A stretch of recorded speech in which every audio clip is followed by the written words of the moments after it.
What is up, everybody? Welcome to Livestream. I'm so happy to be with you here. I am, oh, good. There we go. I'm screwing around. I start all my streams now just talking about my cameras. I'm screwing around with this cool thing. Look at this. Oh, you can't see. Hang on.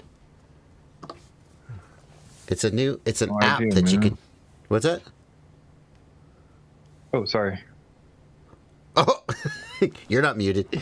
It's an app you can use with Sony cameras. No, go log in, figure it out. It like lets you mess with the camera. And I was just checking my exposure because there were some questions about my exposure last time. Just checking it out. Yeah. It's kind of cool. We're not going to spend 20 minutes talking about my cameras and my color grade like we did last time. We're only going to... No, don't close it yet. We're only going to spend... oh, sorry. That was me. That noise was me. It's really rude to send USB noises over the live stream. No, we are going to talk about FPV. That's what we're going to do. I am going to take your questions here in the chat. You know, you guys are going to ask the questions. That's the deal. We have already got 13 questions queued up. So let's just dive in. Yeah, right? That's what we should do, right? Yeah. We'll start right here. Oh, whoops. There we go. We'll start right here. I wonder if you could help me with external adapter wiring for my Jumper T20. See my post on the forum. All right, let's take a look. This post is over on the Troubleshooting forum. This is my Discord server, in case you didn't know. I have a Discord server, and people ask, well, how do I get on the Discord server? I want to be on the Discord server. Sure, everybody wants to be on the Discord server. You get on the Discord server by joining my Patreon. Ah, sucker. Yeah, like I hate doing extra work. I don't do like hardly any extra work for my patrons. My theory is that I'm going to do all the work and give all the videos and knowledge away for free. But then I don't have to be like, I just hate the feeling of I'm holding something back and I'm only giving it to the patrons. That just doesn't feel good to me. I want to just put it out there, you know? Sorry, I'm cleaning dust off my keyboard because I replaced a bunch of my ceiling tiles. You can't see this. You'll never see it because you never see my ceiling most of the time, but there's dust all over my keyboard. Sorry. So what I do is I just give all my shit away for free, and then I beg you to join my Patreon. And I hope that enough of you are like, yeah, okay, fair enough. Like most people are just like, why would I do that? And I get it. Well, there's a million creators that I watch who ask me to join their Patreon, and most of them are just like, why would I do that? So I get it. But then when I had my Discord server, I thought the Discord server will be better. Like I've been on Discord servers like the UAV Futures server or the Mr. Steel server where it's just wide open to everyone. And that has a certain vibe, shall we say. Not a bad thing, not a worse thing, not a better thing. It just wasn't the vibe I wanted for my server. So I was like, how can we make sure that my server is just a little more selective? You know, just a little smaller group of people to be a little more focused, a little more intimate, shall we say. And I decided the right thing to do was to make it open to patrons only. So one of the things you get is this troubleshooting forum. But for this one, let's just answer the question right here. Okay, I have no idea what that sound was. Right here on the stream. I bought an external nano module adapter for the Jumper T light. Let's take a look at that real quick. Oh, yeah, okay. Got it. The T-Light external module adapter. Tracking the ground pin on the Jumper T20 socket. It should go to the number 2 sync pin. I am surprised.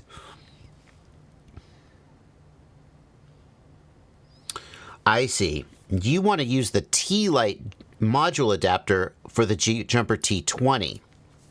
I see. The most important, so you're telling me that the T20 doesn't have a consistent pin out. It's because the T20, does it have well, the T20 also has a pin out for an external module bay, you know? But you want to put the light module on there, I think is what you're saying. And its pinout is not consistent, I think is what you're saying. All right. If I'm following what you're saying, the most important thing to do is to figure out which wire is ground and which wire is the battery voltage. So if we look at the pinout of a JR module bay, and although the light module bay pinout is not the same, it is got the same pins in it, right? It's the same pinout, it's just a different form factor. We've got one for signal, one for ground, and one for battery voltage, and then the others don't do anything. You got to find battery voltage and ground. Now, that should be easy to do with a multimeter, right? Okay, so you're going to find ground. You just open up the battery compartment, take the battery lead, the balance lead, you know, and just test or unplug the battery and test for continuity with ground. And then obviously you plug the battery in and probe the pins and find the VBAT one. And once you're 100% sure about that, then you can screw around with the other ones. But that one definitely has to be correct. I'm looking right here at the light module pinout. And again, I haven't done this in a long time, but here we go. Here's the pinout from Express LRS on the module bay. And based on that, you can infer the pins. There's the JR. Oh, it was right there. There's the light module. Based on that, you can infer the pins on the module and make sure that power gets where it needs to go. Okay? So I believe it's pins 1, 2, and 3 on that light module bay. And then with a multimeter, you just find. Now, I wonder if there's an aspect of your question that I've missed. Because that all sort of seems like you seem like a smart cookie, and you seem like a smart enough cookie to have already thought of that, right? But maybe there's something I'm missing. Does that help? Is that helpful? Was that a helpful answer? I don't know. Well, I hope it was.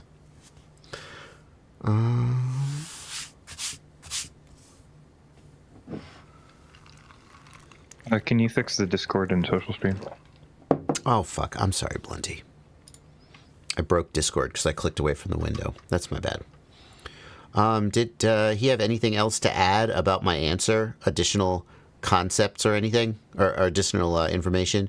To be like, no, I know that. Here's what you're missing. Did not see any. I don't see it. Okay, we'll call that question answered then. Thank you, Dimitri. Ragav FPV asks, I'm using the T-Motor Hobby C08 C80 amp 4-in-1 ESC on a 10-inch lifter. Is a 4700 microfarad 50 volt cap too much? No. Maximum microfarad. There's no such thing as a maximum number of microfarads when what you're doing is noise reduction or voltage spike reduction. At least that's how I understand it. If you're designing a filter, an analog filter, to filter specific frequencies, then changing the capacitor values changes the frequency that the filter operates at, and you could end up letting frequencies through that you wanted to filter out. So if you're building a filter, then you would want a very specific capacitance value to make your filter work like you intended. But in our case, what we want is just a very effective low-pass filter to filter out the noise. And what we want is a capacitor that's going to soak up voltage spikes. And as far as I know, the reason we want as much capacitance as we can get, but there's a limit for how big of a capacitor we can have. So you've got a 4700 microfarad. More typical would be like 470 to 1000 microfarads. You've got a 4700 microfarad capacitor. As long as your aircraft is big enough to carry it, more power to you. It's way more common, though, on the 10-inch lifters to have individual ESCs with individual capacitors. So you're using a 4-in-1 ESC, which is fine, a 10-inch. I feel like a 10-inch is right about the threshold where I wouldn't go any bigger with a 4-in-1. And I know there are these industrial, like 12S 8-in-1 ESCs for like $300. And I'm like, you're telling me if I blow one ESC, I'm just out $300 because now I don't know, what am I going to do? Like, I just feel suspicious about that. But 10 inches, I've built plenty of 10 inches with 4-in-1s and it seems to do okay. But that to me would be just about my threshold. Much larger than that, than 10 inches, I would be going to individual ESCs for sure. Anyway, sure. What does it ship with?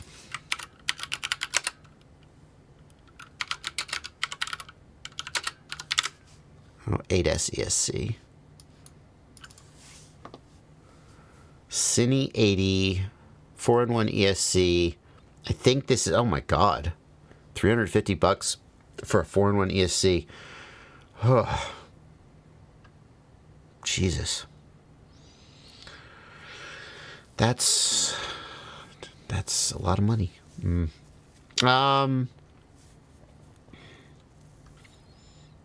What capacitor does it ship with? Can we just get includes?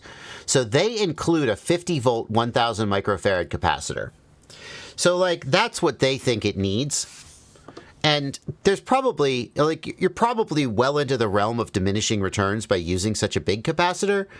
But I don't think there's any downside to having too much capacitance. I think it just filters better. And that's what you really want. So that's what I have to say about that. Is there a way to make the throttle slower or less sensitive when the drone is in acro mode? You don't want that anyway. You do not want that. I think what's happening to you is that you're having trouble like managing your altitude. And so like you move the throttle and it's up and down. It's all over the place. That's a you problem. That's a fingers problem. What you might want is a less powerful aircraft. Or you might want to reduce your throttle power. But you don't want to make the throttle slower and less reactive. Adding delay to the throttle will just make your job way, way harder. If you're having trouble with now, adding delay to the throttle will make it even harder. Because you'll make, right now, you move the throttle and you go, crap, that was too much, I need to lower it. And then you lower it and you go, that was too much, I need to raise it. What would happen instead would be you would raise the throttle and then there would be a delay. Meanwhile, the quadcopter's doing the wrong thing. It would make it way harder. So what I would suggest you do is you go and you put in a throttle scale. I'm going to plug a flight controller in, and you're going to hear a ba-doop, ba-doop. That's my computer, not yours. It's the least I could do. That's me. We'll bring up Beta Flight.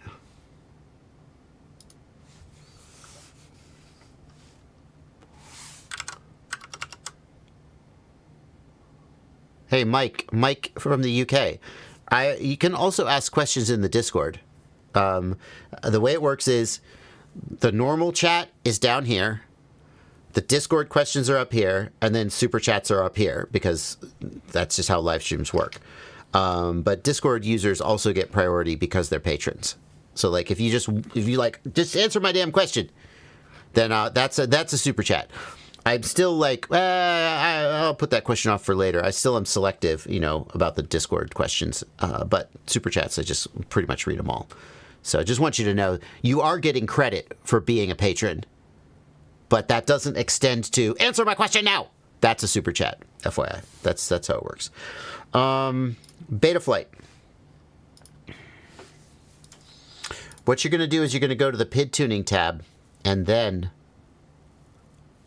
you are going to set up a motor output limit right here. Zoom.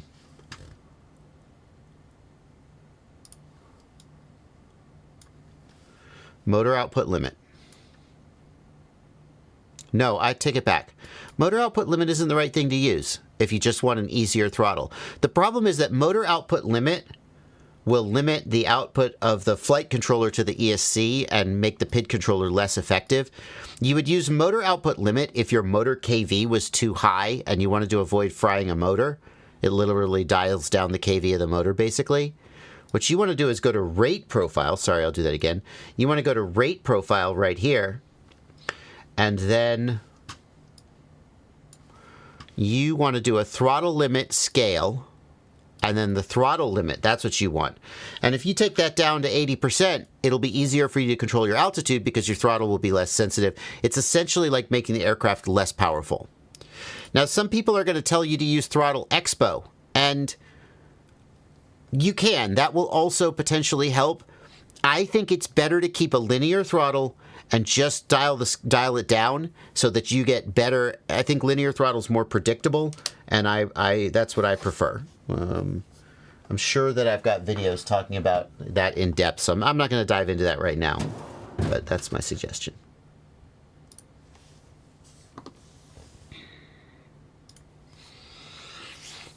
Why would you want less power? Well, you want more control, right? By dialing down the max power, you have more resolution within the throttle range. Yeah.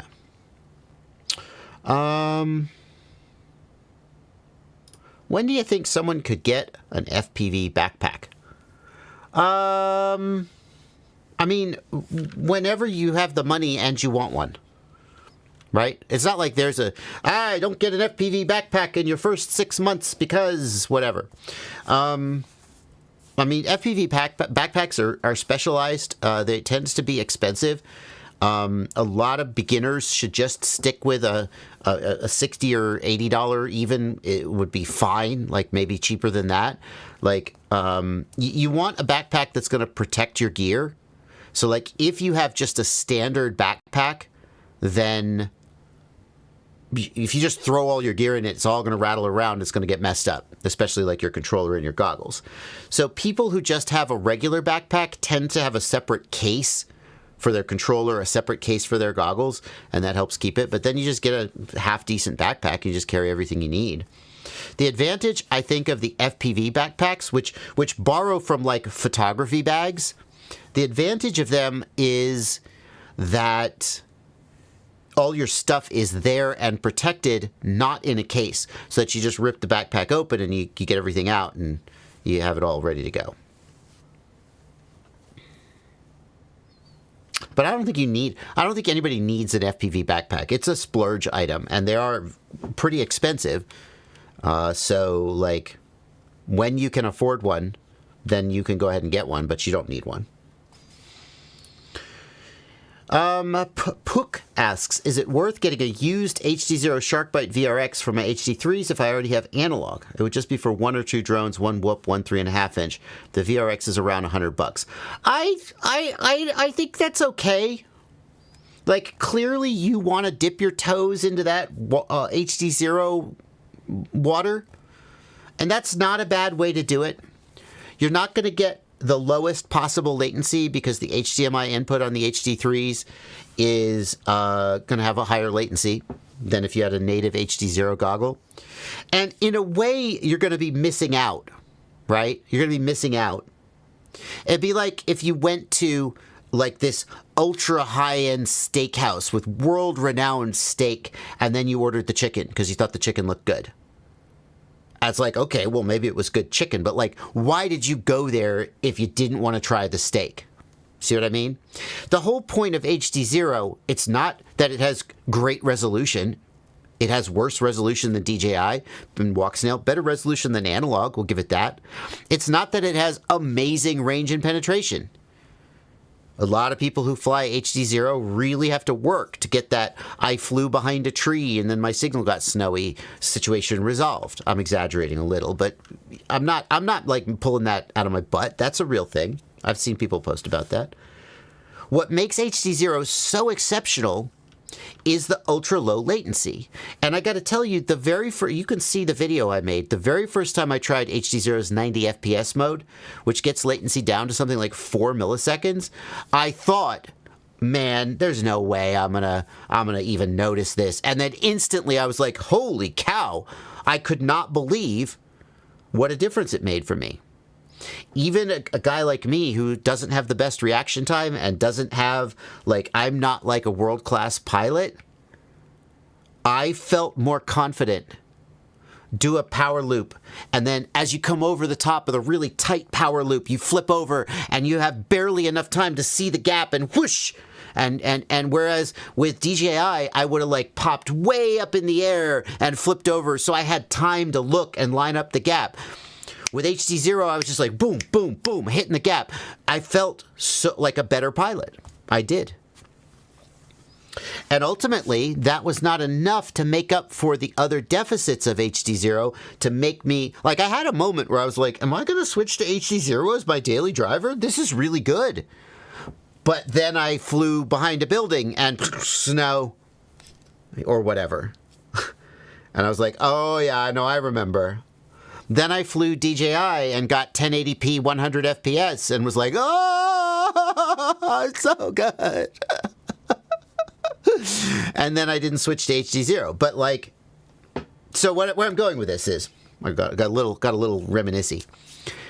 If you're going to try HDZero and you're not getting the lowest possible latency, you're kind of missing the point. Like, not entirely. The latency will still be like okay, but you're kind of like not getting what makes it so good. And you're getting all the things that make it not as good.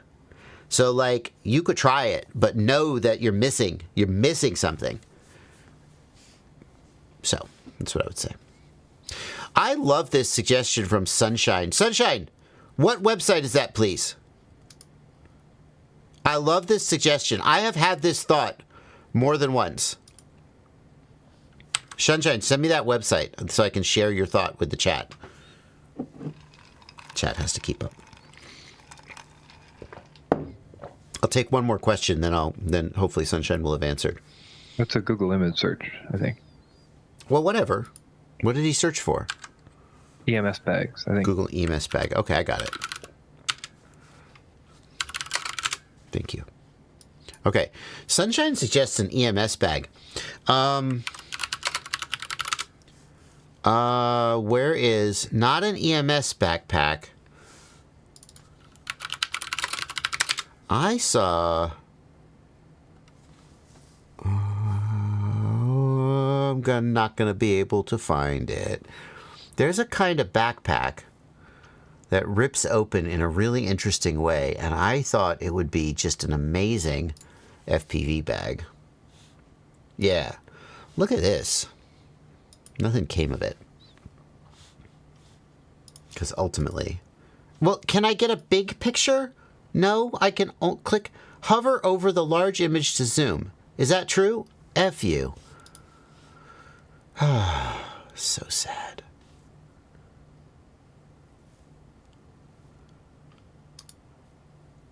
It's something like this. Bars for a $5 super chat says, you showed a medical bag on stream last year. I rock it now. Amazing suggestion. Yeah. I'm having trouble finding that exact bag or one that satisfies me in the same way. What'd you say? Okay. Mars says it was all black on Amazon. That's all you know.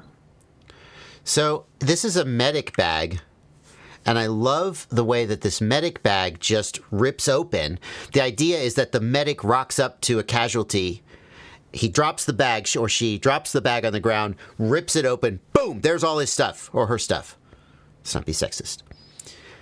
That's exactly what we want as FPV pilots, isn't it?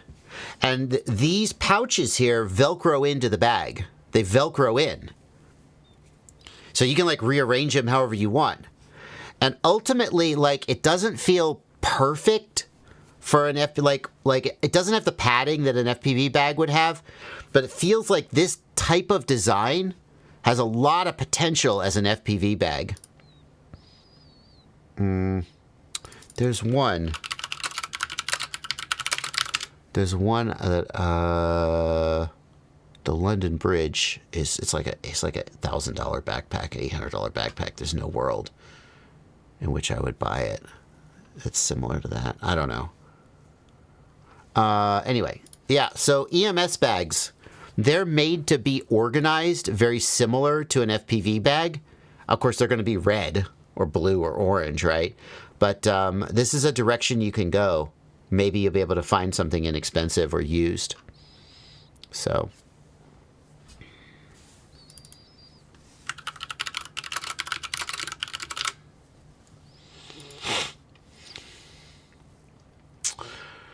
Which is the one? It might be this one. It might be this one. Oh, that's not as expensive as I thought it was. 22-liter day pack. I think this is the one. Yeah, this is the pack. Again, I'm not advocating for this pack. This is a bag similar to that medic bag, and it's a little hard for you to tell, but this is all Velcro here, and you can Velcro pouches onto it. Of course, the pouches are they sold separately? How does that work? So you could lay it out any way you want. That's pretty slick. Oh, here we go. Here's one laid out. Right? Yeah, it's interesting. It's got potential. I don't think it's perfect, but it's got potential. Can you check the chat? There's an Amazon link. Can you see if any of those are it? Okay.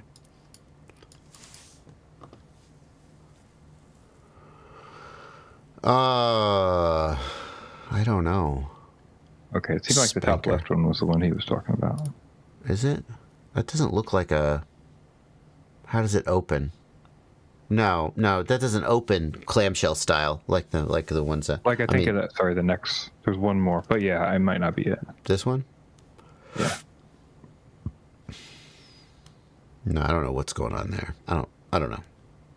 Okay. It doesn't seem quite right. I'm really sure what's going on there, honestly.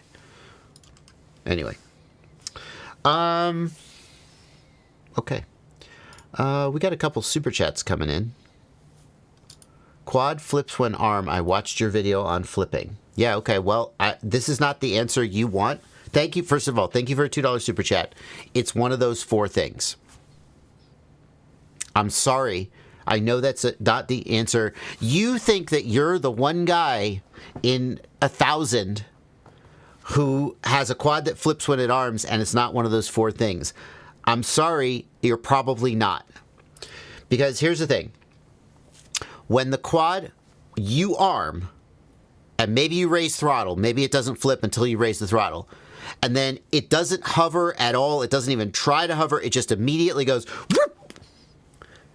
There's like 4 things that cause that, and almost nothing else. And there are a couple other things that could cause that, but chances are they're so obscure that it's not happening to you.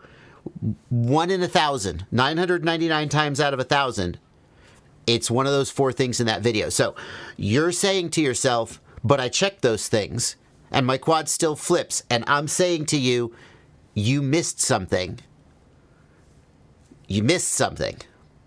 And I say that because I can't tell you how many times people have said to me, no, I checked those things, it's not that. And we work through it, and then it turns out, oh, they missed something. So, without going through all 4 of those things with you live on the chat, because obviously there was no way we could do that, all I could tell you is go back to the video and pay extra close attention to the details. Like a common thing is that you have your flight controller set to props in, but your motors are set to props out. And mentally, you just know that everything is props out. So you look at the motor direction, the motors are props out, and you go, see, the motor direction's right. Whereas Bardwell doesn't know what he's talking about. But you didn't check the flight controller. That kind of thing. It's possible it's not one of those things, but it probably is one of those 4 things. Excuse me. That was uncalled for.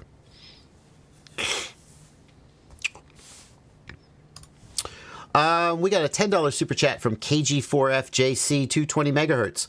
After losing my JB 5-inch last year, I built a Gepard C 5-inch. I was too afraid to fly it. Finally got acro mode. Only done a few acro flights on the 5-inch on 3S, but I'm way more confident now. 3S, my God. Okay, well, I'm amazed I'm kind of amazed you got off the air, into the air, but good for you. Goggle L, worth the antenna mod or go for Goggles X? What's the price difference? the Goggle L is not bad. The thing about the Goggle L to me, it's not the RF performance, it is the ergonomics of the Goggle L are really bad. It was really hard for me to get it to fit on my face. Yes, Plenty. Or he added some context. He already owns the Goggle L. He's asking if he should do the antenna mod on his Goggle L or just get a Goggles X and maybe sell the Goggles L. I mean, if upgrading to the Goggles X is a possibility, that's what you should do. It's a better goggle. The ergonomics are better. The screens are better. I think you're going to get a much better experience. The exception would be that if you have a really weird glasses prescription, the Goggles L, speaking of glasses, now I'm motivated to clean my glasses, sorry. The Goggles L has the ability to have a lens built in. I guess the Goggles X does too, now that I think about it. Are there aftermarket lenses for the Goggles X? I think there are. I'm actually not 100% sure. So, no, if upgrading to the Goggles X is an option, then I think I would say that you should do it. I think it's going to give you a better experience. Yeah. Okay, great. And then the other thing I've been seeing, and you guys just have to look this up, there's a bunch of people who are doing a mod where they replace the coaxial cable inside the Goggles X. Apparently, the coaxial cable that Walksnail uses is super cheap and thin and shitty. And people are saying that they get significantly better range if they open you have to take the whole goggles apart and you buy some aftermarket UFL pigtails and you replace the pigtails in the goggles. People are saying it significantly improves the performance of the Goggles X. So if you have a Goggles X, that may be worth doing. I'm torn because on the one hand, like if there's a performance improvement, I'm kind of tempted to make a tutorial about how to do it. But then when I test every Walksnail system that I test from now on will have the benefit of that mod, and most people aren't going to do that mod. So my goggles will outperform most other people who are watching my videos, and I'll give an unreal... People will be like, why is Bardwell getting such good range? Oh, I don't get that range. You're misleading us, you YouTube shill. So I probably wouldn't do the mod for the sake of reviews, but yep, Linty. Is there any way to get a hard number out of the antennas? Like, is there like any, I know there used to be like a debug mode, like where you could see, is there anything like that where you can figure out, do I actually need to do that upgrade or not? I had a user ask me the other day. The thing is, yeah, so what people report is that even when you're like 20 feet in front of yourself, you don't have like green signal bars. You have like you're down one bar, even like 20 feet in front of yourself, and you just immediately lose 50 megabits per second when you fly away. It doesn't seem like all goggles are affected, although it seems like all goggles could benefit from higher quality coaxial cable. The difference in loss between the little shitty thin coax and like even a slightly less shitty, slightly less thin coax can be substantial. The thing I don't know is whether some goggles have upgraded coax and some don't. I'm going to guess that they don't. And I'm going to guess that pretty much everybody could benefit from doing this mod if they manage to do the mod without damaging their goggles. Yeah. Like, coaxial loss is a significant thing in an RF system.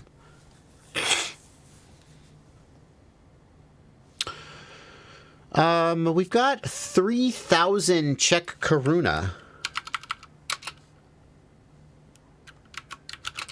And just out of curiosity, I want to look up what that is in USD. Oh my gosh. It's $135. So that's incredibly generous. Thank you for your generosity.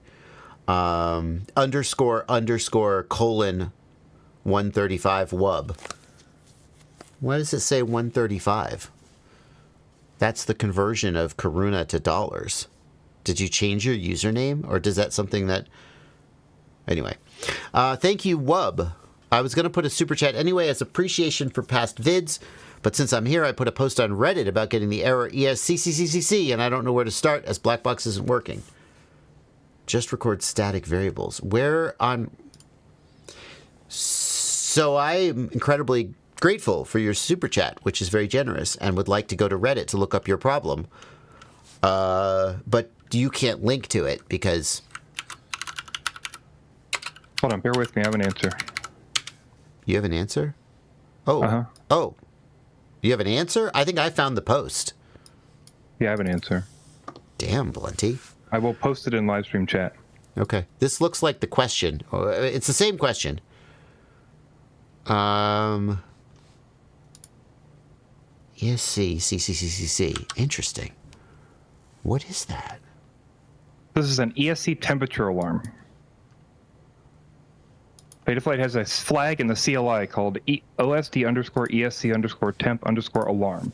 If you set that to -128, you will never see this again, and it is not useful because we don't care about the temperature of the ESC. I mean, even if you did care about the temperature of the ESC, most ESCs don't have a temperature sensor anyway. So first of all, kudos, Blunty. That was some hella troubleshooting. Can you tell me the flag again, please? Sure. It is OSD_ESC_temp_alarm. Okay. So what you're looking for is OSD ESC temp_alarm, and you set it to. Well, you can't set it to. Yeah. So on older Betaflight, it's -128. In newer Betaflight, it's 0. Whatever the lowest on the allowed range is there. So it'll either be -128 or 0 in your version of Betaflight. So what you're going to do is you're going to go to the Betaflight CLI, and you'll type get OSD ESC temp alarm, just like I did. And it's either going to say allowed range -128 to whatever, or it's going to say it's probably -128 to 128 because it's probably a single byte, or 0 to 255. And what you're going to do, hang on, you're going to go and you're going to type set OSD_ESC_temp_alarm equals, and then that number, 0 or -128, and then you'll type the word save, and that will disable that. Yes, and this can also show up, for some reason it's version based maybe. It's either CCCCC, RRRRR, or TTTTT. Basically, if you see ESC with a bunch of letters repeating after it, it's a temperature alarm. This person seems to think it's an overcurrent alarm. I don't think that's true. I don't think there is such a thing. Like, what's the overcurrent? What current would be overcurrent? Here's another one. No, it is OSD ESC current alarm. Are you sure CCC isn't the current alarm? I did fix somebody with CCC before. I'm almost positive. But I looked up a GitHub and it said TTT and RRR. But well, it sounds I like could be mistaken. Huh. I mean, this is on GitHub. This is on Betaflight GitHub, which suggests that it's authoritative. Either way, so maybe just do set alarm and look. Are there any more? Yeah. Okay. Okay. Let's go back to Betaflight. What's the current threshold, though? Oh, no. I don't want that. Come on. Yeah, just to be clear, the question asker is saying the temp shows an OSD, and if I said it and it's correct, current limit is off in AM32. Yeah, we're not talking about settings in the ESC firmware, unless this is somehow coming back over DShot. I believe these are like okay, some kind of settings inside a Betaflight. Correct. Like these are in the so CLI. We've got several alarms. The OSD ESC temp alarm, the OSD ESC RPM alarm set to -1, OSD ESC current alarm set to -1. So you definitely want to set these to -1 to disable them, is what it's looking like to me. Then this would track with the 3 that I had already, which is TTT, RRR, and CCC. Would probably be these 3. So T is going to be temp, R is going to be RPM, and C is going to be current, and that's the one that this user is experiencing. Why is he getting this? Why is this even turned on? If we go to the OSD tab, I've only seen it twice at this point. Where does this even come from? Let's go to the OSD tab. Hang on, let me zoom in. And look at, like, in the warnings, do we have a warning for this? No, these are warnings. This appears to be a CLI option only. Interesting. And it's off by default, so how did it get turned on? Weird. Anyway, we've answered your question, though. I don't know where this current threshold is coming from, or what's causing it to go off, but disable it and never think about it again would be my advice. Scott Perry, thank you for a $5 super chat. A new 3-inch build flies away at half throttle. Default Betaflight 452, new flight controller, gyro works. Suggestions. The Betaflight default PIDs should not have a flyaway at half throttle. They may not be like perfect for a 3-inch, but it should at least fly. So to me, this points to a mechanical problem. Like something is touching the flight controller, the mounting of the flight controller is loose. Your capacitor broke off. Like, I would thoroughly inspect the build of the quadcopter. A wire is too close. One of your ESC wires, the wire is, I don't know if it's an all-in-one flight controller, but if it's a separate ESC and flight controller, the wire going between them is running, like, next to something electrical that's next to a motor wire. Like, this is the kind of thing, I don't think you should try to solve this with filters and PIDs. You could solve this with filters and PIDs. I've had quadcopters where I build a brand new quadcopter. I go to fly it, and it's effed up. And it shouldn't be effed up. Like it's a 5-inch quadcopter. The Betaflight it's like a good set of motors. It's a good ESC. It's a good flight controller. It should be fine. It's not like I built some whacked out 15-inch Cinelifter, put Betaflight on it, and then was like, oh, I wonder why it doesn't fly good. And it's like, well, Betaflight isn't designed for a 15-inch Cinelifter. You got to do some PID tuning and so forth.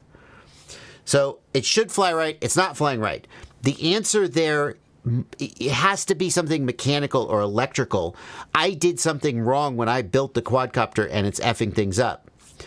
But then I'm like, I ain't got time for that. And I just jack with the PIDs and I jack with the filters.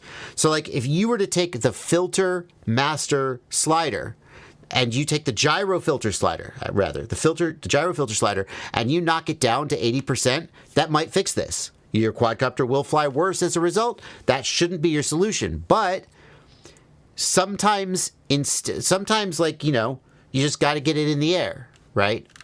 Sometimes you have an injury, and instead of going and resting and letting the injury heal up, you slap a freaking bandage on it and you kind of keep doing your thing because you got shit to do.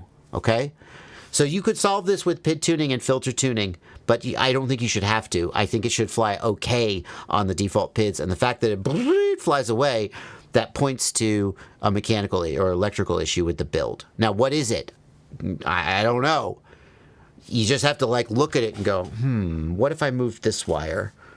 Oh, that didn't fix it. Okay, what if I, like, the capacitor. The capacitor wires are too long. What if I shortened up the capacitor wires and moved the capacitor over here? Go fly it. Nope, that didn't fix it. You just have to, eventually you're like, what if I just threw the flight controller in the trash and hit it with a hammer, bought a new flight controller and threw it in the trash, threw the whole quadcopter in the trash, and never did FPV again? What if I did that? Would that fix it?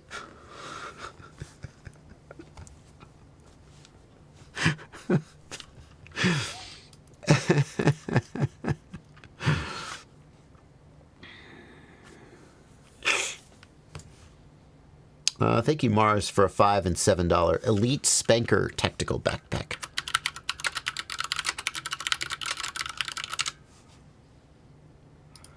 This is the backpack that he got after I don't know if I recommended it. I think I was just like, hey, doesn't this look cool? But apparently he's been using it for a while, a year now, and likes it. Versatile Medical Assault Pack. Yeah, that was the one. That feels right. Medical Assault Pack, right? Who doesn't want that? Oh, yeah, this was the one. How much was it? How much is this? Is this expensive? Look how this opens up. Look how this cracks open. Why can't I get a goddamn picture? 200. 200 bucks? So it's not perfect. I love how it opens up, though. Look how it opens up. Look how wonderfully it just lays itself open. You get all your shit. Right? And it's kind of rigid. It's going to give you good protection. It's got that rigidity. I just like, where in here is your controller? Right? That's what gives me pause. Like, I would have to immediately get a different set of Velcro-backed pouches, which now I'm going to spend $350 once I buy those pouches. But, like, I feel like I wish someone would make an FPV specific version of this bag, because I think it's really freaking cool.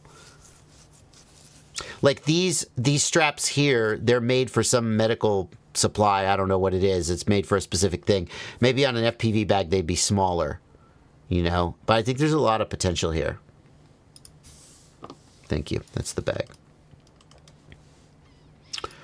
Holland Drone. Thank you for 59 Norwegian kroner. I recently got myself a GEPRC Synolog 35 V2 analog bind and fly, but I want to use my old Vista Nebula Pro VTX. Can I do this without problems? I mean, sure. Like, they used to sell the Synolog 3.5 with the Vista, so, like, I assume there's a way to mount it. I'm going to guess that the frame is the same between the digital and the analog Synologs. I'm not 100% sure about that, but that would be my guess. So my guess is that you could take the analog video transmitter and camera out and install the Vista. You know, you would want to look at the bind and flies. You would want to look at the frame and see how you're going to mount it. There might be some, you know, improvisation there. But yeah, like the Synolog 3.5 used to be sold with the Vista in it. So sure, I think you could do it. Now, can you do it without problems? Well, no. Everything you do in FPV is going to have problems. It's going to be a pain in the ass. Something's going to get messed up. You're going to kick yourself, and you're going to wish you hadn't gone down this path. Then eventually you'll solve the problems, you'll get through them, and then you'll have what you want.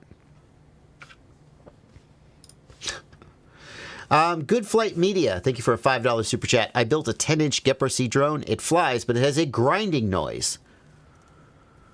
I would want to hear the grinding noise. It could be something coming from the motors. I would want to hear the grinding noise, which I don't know how we're going to do that. If you're in the Discord, you could link to a YouTube video where I hear the grinding noise, or you could even upload an audio clip. If you're in the YouTube chat, I don't know how you're going to be able to get me the grinding noise. So I appreciate the donation. It could be something to do with the motors. I would really want to hear it, and I could have a much better guess. Sunshine, thank you for a $20 super chat. I'm building a 6-inch cinematic drone. I want decent range, but not really true long range. I'm using the Boxer, Express LRS 2.4 gigahertz. I know packet rate is a big part of penetration versus distance. I'm wondering if 900 megahertz also helps. Yes, absolutely. All else being equal, 900 megahertz will give you more penetration. It's about 6 dB. Okay? About 6 dB, more or less. All else being equal, between 2.4 and 900 megahertz is about 6 dB improvement. And 6 dB is roughly double the range. So as a very, very rough rule of thumb, all else being equal, you'll get double the range on 900 megahertz than you will on 2.4.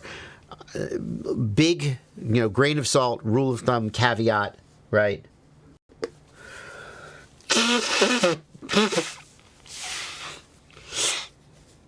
Just to be clear, is that at the same bandwidth?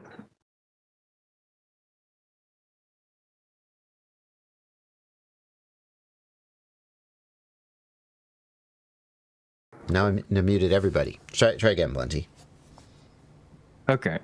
There is that the same bandwidth? What do you mean by bandwidth? Like if you say all else being equal, just the frequency is different. Does that mean like the same packet rate? Yes. Absolutely. Yeah, okay. All else being equal. That's certainly one of the things. So the packet rate affects the range, and the output power obviously affects the range.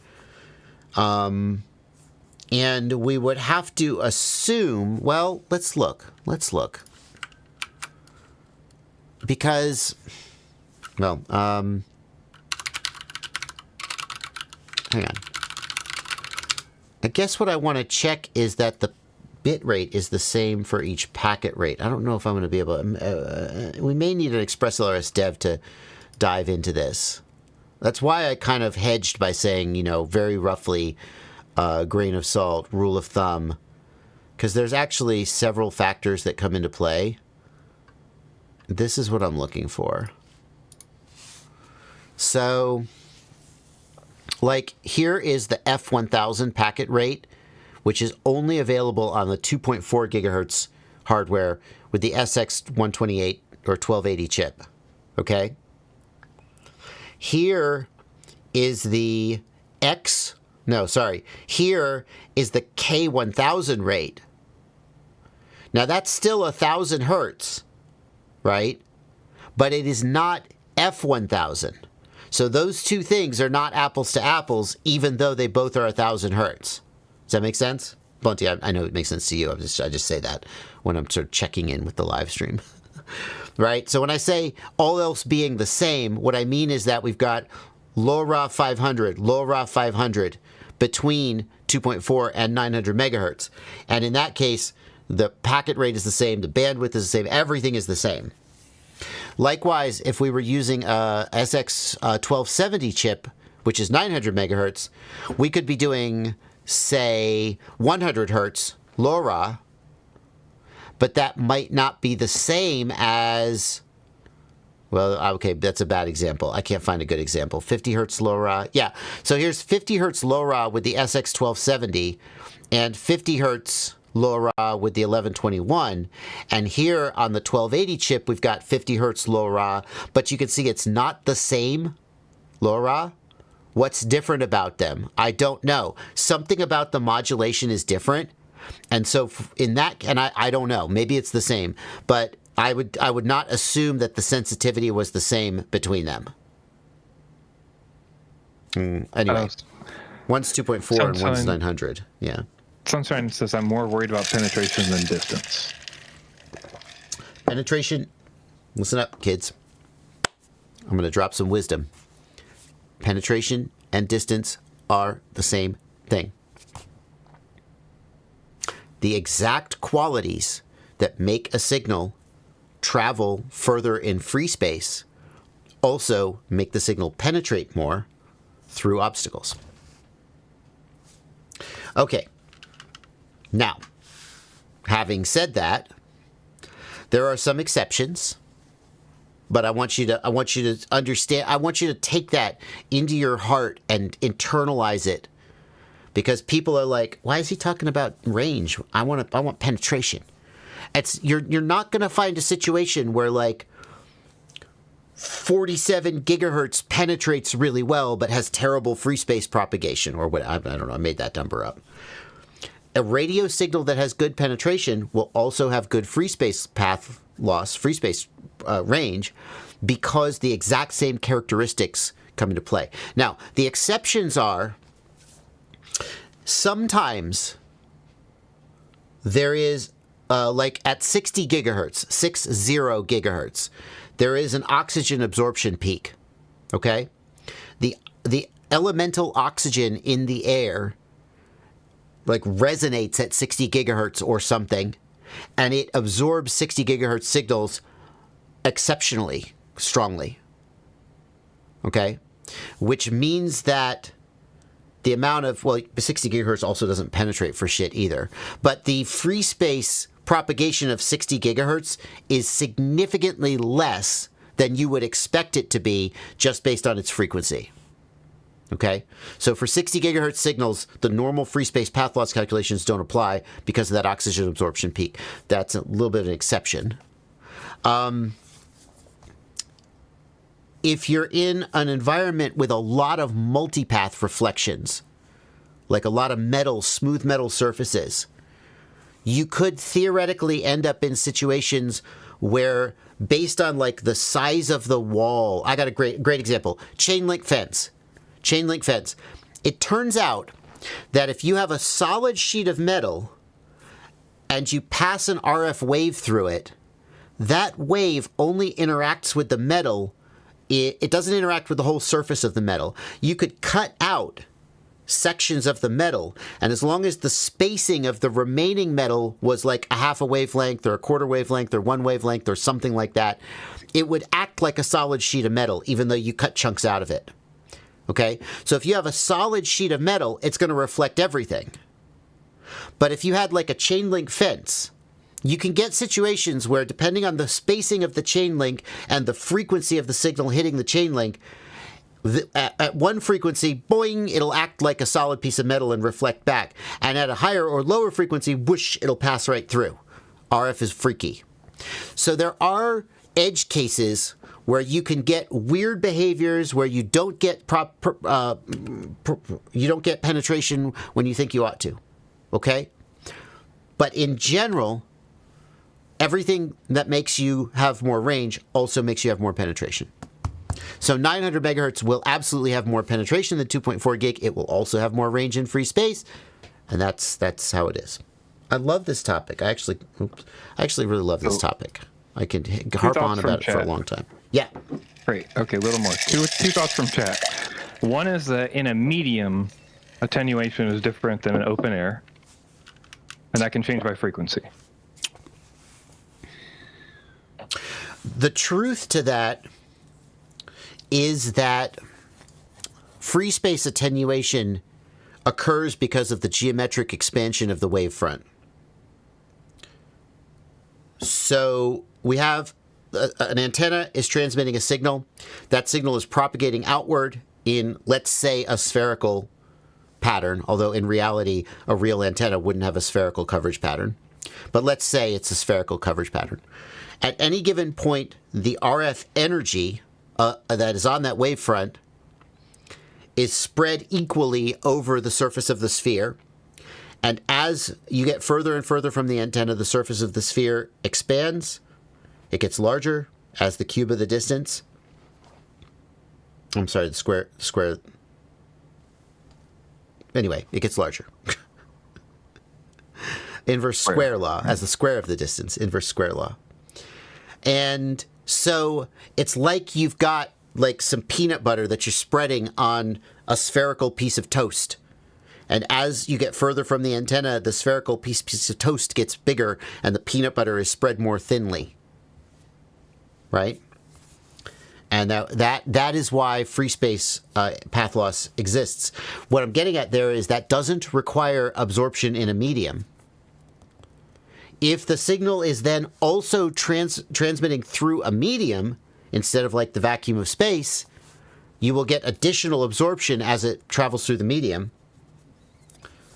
But again, most of the time, that is not going to be like frequency dependent.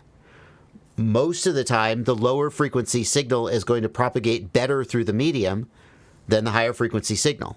And like, for example, 2.4 gigahertz is near the resonant frequency of water molecules. So if your medium is water, then 2.4 gigahertz is particularly bad at passing through it, similar to that oxygen absorption peak at 60 gigahertz. So there are cases where the medium will be particularly absorptive to certain frequencies, but in general, lower signal is going to go further in terms of both penetration and range. Does that address the chat's comment? Yeah, I think the implication was that if you're like in a concrete bando, let's say, and 900 megahertz can penetrate concrete a little better, to like attenuate less through concrete, wouldn't that mean that it's better to have 900 megahertz, even though open air, it might not matter at that distance, sort of thing? Because if there's attenuation that's less based on passing through concrete better, then it's not necessarily the same as invert. You know what I mean? But it's less. But that 900 megahertz is also going to be better in open air. You just don't care because you're so close, right? That 2.4 would have been fine, but it is better. You're going to get a stronger signal in open air as well as more penetration. I see. So your argument is regardless of whichever thing you're doing, it's just better each way. So if you want the better signal, you go down. If you want the less signal, you go up. That sort of thing. Like that's just always true. It may be a little less or a little more based on one squaring and one not, but generally speaking, you could just use. What do you mean one squaring and one not? Well, because it's not going through open air in that spot. So like because one can pass through better and not attenuate, then the idea would be that the 900 megahertz loses less of its effective range through that concrete. So like that's what I Well, yeah, but it also loses less of its effective range through the open air. So I'm not sure I see the distinction. But not at the same rate, because the square rate would be different than those attenuation rates, I guess. That's the idea.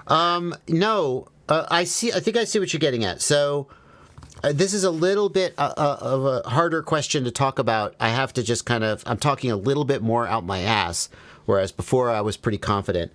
For any given material, so I used to design wireless networks, and there was a piece of software we used.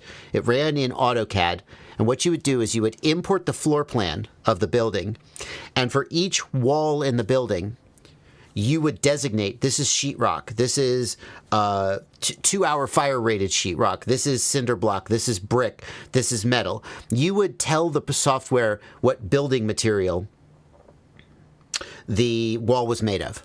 And then this company who makes this software had tested in a lab and built tables of attenuation values.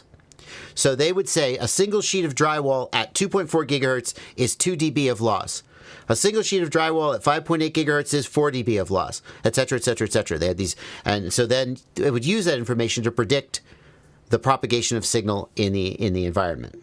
Okay, and so I don't have those tables in front of me to like show them to you. That's why I'm talking a little bit out my ass. But in general, surprise, surprise, double the frequency, double the loss.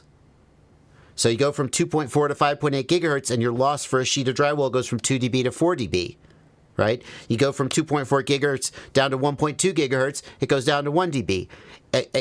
There were edge cases where a particular material was particularly absorptive at a particular frequency, but in general, it all just scaled, just like the free space path laws equation does. So what I'm getting at is the absorption through a concrete wall is going to scale with the wavelength, just like free space path laws does, generally. That's my assertion. Great. Wonderful. And the other, okay, so the other one was a question of if penetration is generally speaking the same as rain, does that change in systems like DJI or something that can use multipathing to its advantage? And does that change with reflections? No, yeah, so when we're talking about penetration, and you're talking about like a MIMO system like DJI, it's way more complicated to define penetration, because like what I would say the simplest way to define penetration is this. I need to have a signal stronger than this. So my signal transmits out the antenna, it's this strong. It passes through the air and it gets weaker as it passes through the air. It passes through a brick wall. Oh, we absorbed a lot of energy. And then at some point, it's going to hit my receiver antenna. And if it's at least this strong, then I'm going to receive it. And yay, it's good. And so the threshold for penetration is how far away can I be? How many walls can I go through before I cross below that threshold? With a digital MIMO system, that's a lot more complicated to answer, because it's like, well, one antenna got a weak signal, but one antenna got a strong signal, and at the end of the day, I still have video. So there's more variables there is what I would say. But the principle is the same. If you take a DJI system operating at 2.4 gigahertz and you move it up to 5.8 gigahertz, that higher frequency is going to cause the signal to be weaker when it hits the receive antenna. And it would need to be offset by some other advantage to make up that performance difference. Likewise, if we go from 2.4, why doesn't DJI operate at 900 megahertz? It would be stronger signals with more penetration. The difference is that 900 megahertz is only like 15 megahertz wide, and DJI needs more space than that to operate. It doesn't have the bandwidth. So, well, there's probably other reasons. Okay, and the last thing we'll ask before we end, okay. I know this has been long. All right. I'd like to get all this out. If you're using a circular polarized antenna on a normal system, don't you get some advantage from reflections because of the double bounce, or is that sort of a misnomer? And what I'm talking about, for instance, is that people say that, or what I've heard, especially marketing for antennas, has said a right-hand signal bounces off the wall, becomes left-hand, bounces off again, becomes right-hand, and then when it comes to you, you get it back as a normal signal at a lower strength. That's true. That's a fact. In my opinion, that doesn't. That'd be like I can't come up with a good analogy. The problem is that if the signal, by the time the signal has reflected 2 times, it's so much weaker that you have to have a situation. So there's a direct path between the transmitter and the receiver. That's the strongest signal and every time the signal bounces, it loses some energy. Okay. So for that situation you're describing to be beneficial, we would have to have a situation where the direct path is blocked and the bounce reflected path is not blocked, such that the reflected path is, number one, strong enough to be received at all, And number 2, stronger than the direct path. And, like, I just don't know how much you could count on that. You know? Like, maybe there would be situations where that would happen, but it wouldn't be something I would, like, plan on. What I would want is a good, strong, direct path. All right. Awesome.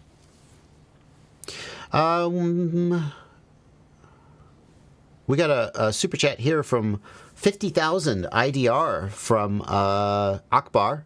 What happened to your Attitude V6 review? I don't know. Does it still exist?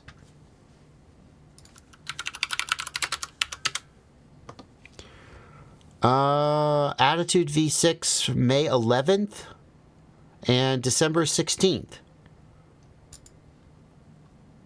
I remember this phase of my YouTube titles. That one is private. I wonder why it's private. Yeah, I guess I privated it. Why did I private it? I don't know. I'm sure I had a good reason, and I'm not going to unprivate it just because I don't remember what the reason is. But apparently I privated it. I don't remember why I privated it, but there you go.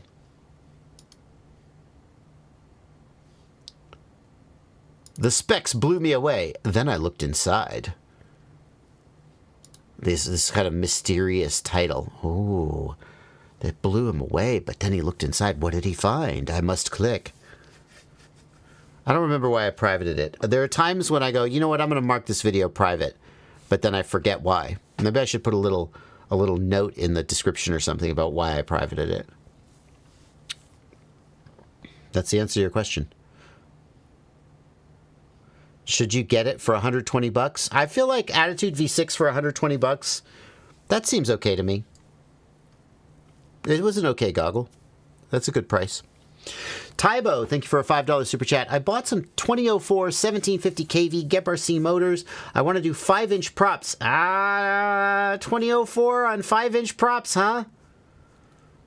Maybe. I think it would work. 17 on a what battery? On a 4S battery or on a 6S battery? It's got to be a 6S battery, right?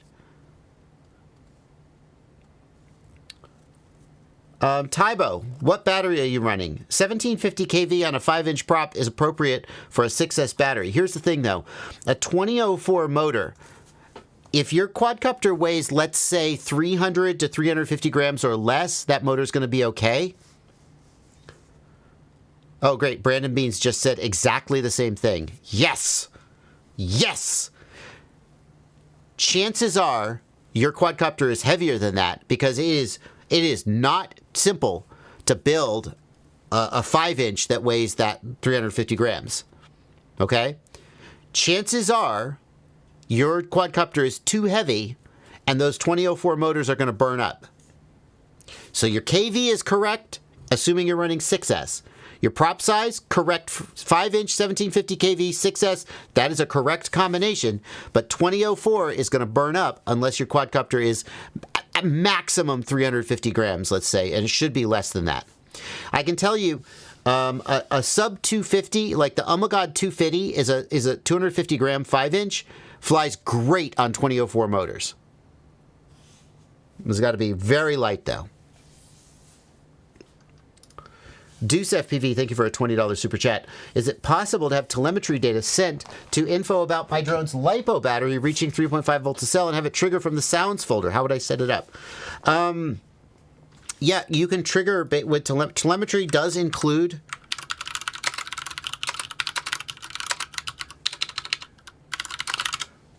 so this is an old video. It's an old tutorial. Bardwell. Hi. And I shot this little surprise note, little history.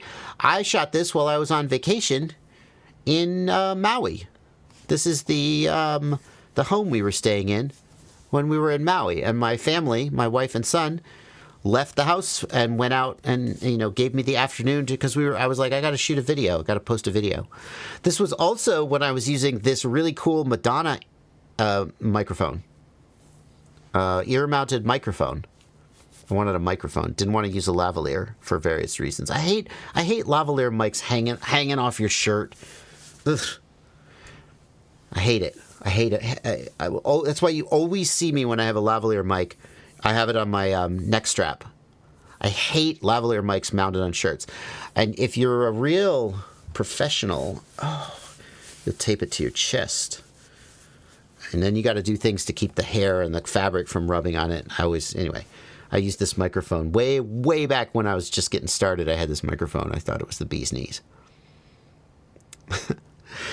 This video will teach you how to make your radio react when you have low voltage. Now, in my case, we're reading out the voltage, but you could make it do whatever it is that you want it to do.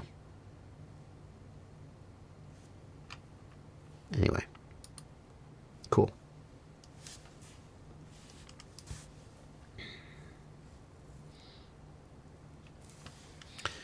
Yeah, if I weren't such a masculine specimen, if I just had a naturally smooth chest, I might be more likely to put a lavalier mic underneath my shirt. The problem is that without an audio guy, you have clothing rustle, and there's no way for you to, I don't know how. I've watched Hot Ones. Everybody knows probably if you watch the live stream, I watch Hot Ones, and Hot Ones, obviously they have an overhead mic for each of the people, like a boom mic but I have heard every so often somebody will touch their shirt or tap their chest, and I'll realize that I'm listening to a lavalier mic because I'll hear the clothing or I'll hear the tap. And I think to myself, number one, where is that mic mounted? How is it mounted? How have I not heard any clothing rustle or anything? It's such clean audio. I'm like, how do they do it? And I don't know. So that's why I don't use because I absolutely would use a hidden lavalier mic. I hate seeing the mic on camera. It drives me crazy.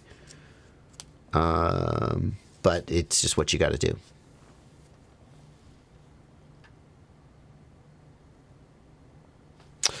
Daniel, I'm sure that they also have a shotgun mic overhead, 100% they do, just if only for backup audio. But I swear to you, they were on a remote. They were on a remote. They were out on the street. This wasn't an episode of Hot Ones. They were out. We're going to go get hot chicken at this restaurant. And 100%, one of them touched their chest or touched their clothes, and I heard, and I was like, oh, I assumed they were on a boom mic, right? But he touched his chest, I heard the mic noise, and I was like, oh, he's on a lavalier. Wow, how have they got the lav mounted? Because there is no clothing rustle or anything. Anyway, chat doesn't give a shit about this. These are the things that I think about when I watch YouTube. Hey, Mike Chin. Mike Chin? Is that the Mike Chin from TBS? I assume it is. He needs to be a moderator. For sure. Mike Chin's a moderator now.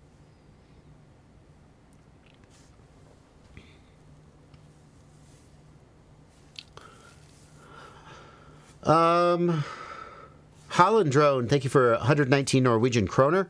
I get the aircraft processor overheating error message after 3 to 4 minutes of flying. Yeah, disable that message.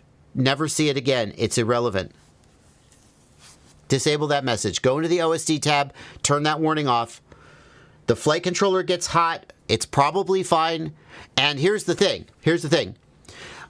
If the flight controller gets so hot that it stops working and it falls out of the air, great. Replace it. It was effed up. It shouldn't get that hot. It's normal for them to get warm, sometimes even hot. Just turn that warning off. I don't think it's meaningful at all.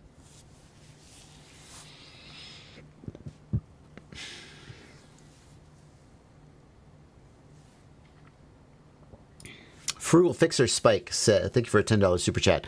I am 67. Flew my Neo/N3 goggles for the first time since flying planes in the 80s. Excuse me, I have the hiccups now. Apologize. First of all, that's awesome. That's awesome. Frugal Fixer Spike. I say this. How to say this without Well, probably you won't take offense, because I reckon by the time you get to 67 years of age, you've got a little perspective. So I'll just say it. I am 50 right now, 50, and I am definitely noticing that I am not as, shall we say, they talk about mental elasticity, right? That I am not as elastic as I was when I was younger. It's harder for me to pick up new skills. I am just more of a curmudgeon overall. I'm like, why do I have to do something? I don't want to do it the way I always did it. And I struggle with that, and I fight with that. And I think that's something that a lot of people go through as they get older. So at the age of 67, to be picking up a hobby like FPV, which is not an easy hobby to get into, even for stupid young people, F them. Kudos to you for that, especially coming from the fixed wing world. A lot of fixed wing guys have a little bit of an attitude about FPV. Oh, FPV. So, you know, I commend you for your open mind and your adventuresome spirit, and welcome to the world of FPV, I guess, in as much as it's my place to say welcome to the world of FPV. It was a roller coaster you promised. Shouted you out at 1642 in my video. First flight in 40 years. And that's the thing, you know? If for whatever reason you stopped flying planes, and now instead of flying planes, you're flying drones, I'm just happy you're back. Just happy you're back in the hobby. So enjoy.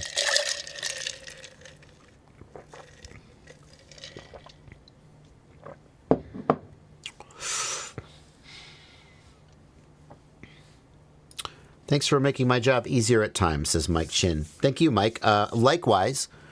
Many times I get a question and I reach out to Mike because it's a TBS question and he answers it for me. So likewise, dude, we're all here to do the same thing, which is make people's lives easier and help them fly drones. Full Tang says, if you live in an apartment and don't feel comfortable storing a lot of lipos inside, should I just stick to 1S stuff and use a bat box? Yeah. I mean, I guess 1S batteries are pretty safe compared to the alternatives. I would like to say, meh, don't worry about it, because most of the time LiPo batteries are relatively safe, but you got to make that call for yourself. And if you just don't feel safe about it, you know, it's like I once tried to teach my wife to drive stick. She never learned to drive stick. I had a manual transmission, a VW Jetta, and I started trying to teach her to drive stick. For whatever reason, she just say, and at one point she tried to like start the car, and she meant to put the car in reverse, but instead of putting it in reverse, she put it in first. And then when she dropped the clutch, the car lurched forward instead of going backward. And then she went to put the clutch back in, right? But instead of putting the clutch back in, she stomped on the accelerator because just her brain got all flustered. And everything was okay. But she was like, I'm not going to do this anymore. I'm not safe to be behind this car, behind the wheel of this car. There was a moment, like if someone had been in front of the car, I would have just floored it and I would have run him over. And I was not in control of the car. I don't feel safe and I'm not going to do this. I'm not going to learn to drive stick. She was just like, nope. And like somebody could say, come on, you just need more practice. People learn to drive stick all the time. But that's just a personal decision every person has to make. If you're going to drive a car that could potentially run somebody over and kill them, you have to feel like that's a thing that you're comfortable doing. And if you're going to store batteries in your apartment and you just don't feel comfortable doing it, the fact that I might go, come on, dude, it's not that big a deal. Ultimately, you're the one who's going to be responsible if the batteries light on fire and then something bad happens. So, yeah. Like a lot of apartments will have a balcony. If you were to get like a bat safe and store the batteries out on the balcony, that feels pretty safe to me. That feels pretty safe to me. Even just like a metal ammo can or something, you know, to contain the flames. Like there's various things you could do, but if you fundamentally don't feel safe doing it, then don't do it. Oh my God, we caught up on the super chats.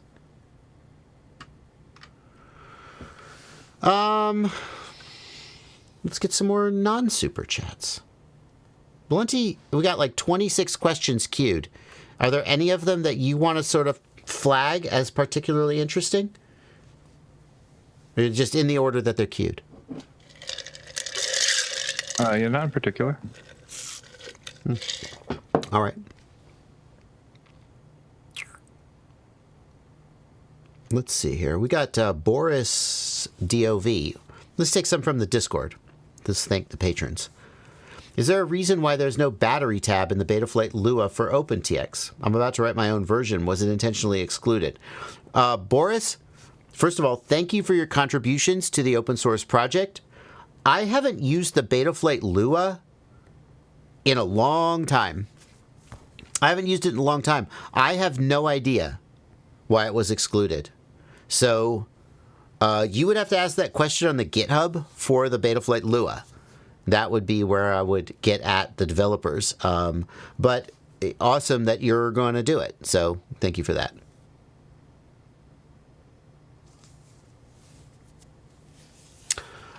Nathan T has a suggestion here in the Discord. Okay, so this is my guide. About setting up battery warnings. This is a more recent video than mine. My old video from 5 years ago.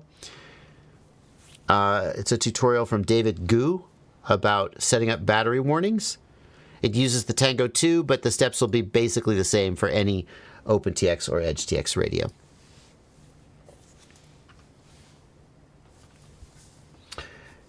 Here's a question from Metalcraft FPV who asks, if my video outranges my control link with a 400 milliwatt VTX and a Radio Master Pocket 250 milliwatts at 50 hertz, drone with X12 AIO with serial ELRS with ceramic antenna, if I get a module with 1 watt ELRS, will that be enough? Okay, so here's the things you have working against you, okay? 250 milliwatts.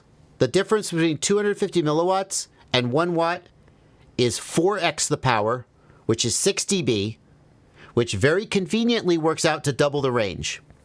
All else being equal, if you 4x the power, you double the range. Isn't that convenient? Okay, so if you were to go to a module with a 1 watt ELRS power, you would approximately double your range. And you can decide, like, is that enough? You tell me. You're the one flying the drone. I can also tell you that ceramic antenna is costing you about 6 dB. So that's another doubling of the range if you had an external antenna instead of that ceramic antenna. So the problem is you have several things working against you. Good for you for using 50 hertz. If you're using 250 hertz, that's another, I'm not sure how many dB. It's not good. Hang on, let me check. Will this work on a GX12? Hang on, Express LRS. I don't see the frickin'... No. Hang on. DCA... well, that's an interesting idea. DCABECAO says his ceramic antenna must be broken. There's no way. That's a good point. Yeah, the ceramic antennas often get like cracked or broken in a crash and give really shitty range. That's a good point. Why don't you do this? Will you do this test? Go to Express LRS and search for, you can see here, Express LRS table test before you fly. Search for, you want the before first flight page, and then right here we've got bench test. Go here, expresslrs.org, before first flight, bench test. I'm not going to give you the URL, just Google it, just search for it. And do the bench test. And what that'll do is that'll tell you if your antenna is broken.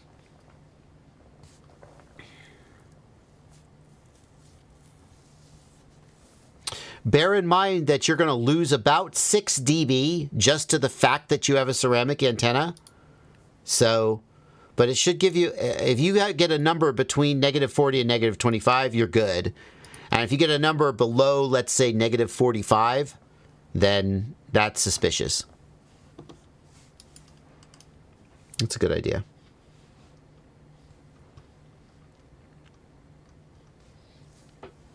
Okay.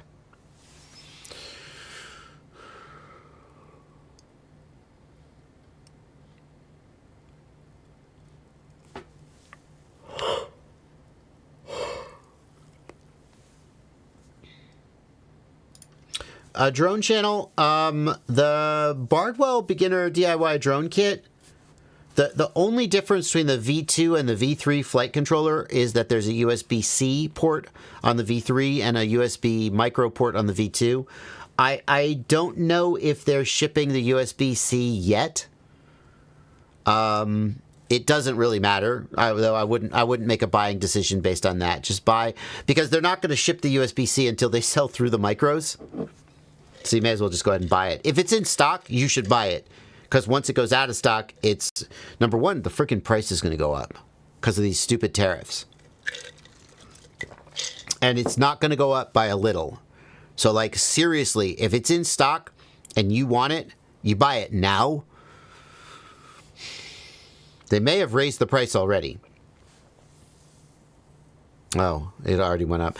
And I do want to say, and I'm not going to, Blunty, I promise, I'm not going to go off on a tariff rant like I did on last live stream. But some people ask, wait a minute. Let's say I'm a store and I have a product on the shelf right now, and then the tariffs go through, and I raise the prices.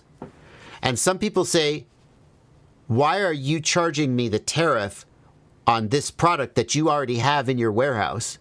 You didn't pay the tariff on that product. You're going to pay the tariff on the next batch, right? So shouldn't I get this product at the non-tariff price? And yes, that logic makes sense. But here's the thing. Number one of the things that some of the stores are doing, this is not hypothetical, this is actual FPV stores actually doing this. They raise the price a little bit on the existing products so that the current customers help subsidize the price increase for the future customers. So they spread it out a little bit. And if you're one of the people who currently is paying that, you might go, well, screw those guys. I want the lowest possible price. But it's not just like greediness on the part of the store. The other thing is, you may raise the price on the current products to help you pay for the tariffs, right? So, because if I'm a store, the money that I make from selling the products today is the money that I use to buy the products tomorrow. So if my product goes up in price by 100%, which is, I think, currently I don't know, but that's a number that's floated around. I have to raise the price of my product today, otherwise I can't afford to pay for the product. I already ordered the product. I paid the price of the product to the manufacturer. The product is on a boat coming to me, and when the product hits customs, I have to pay that same amount again. I didn't plan for that. So I raised the price today to cover just so I could get the product that I already paid for. So my point is this: when you see stores, FPV stores specifically, raising prices, even though you're hearing, oh, well, the tariffs are on a delay, the tariffs maybe got canceled, or I don't know. That's not because they're being greedy and they're just trying to gouge you. Every FPV store that I'm aware of is losing money because of these tariffs. They're passing on as little as possible to the customer because they know if they just double the price of everything, you guys are going to stop buying it and they're going to go out of business. So I just wanted to stick up for my product specifically and all the FPV stores more generally. Everybody's doing their best, and nobody is like just getting rich from, oh, hey, there's a tariff, let's triple our prices. Yay, we're all rich now. Nobody's doing that.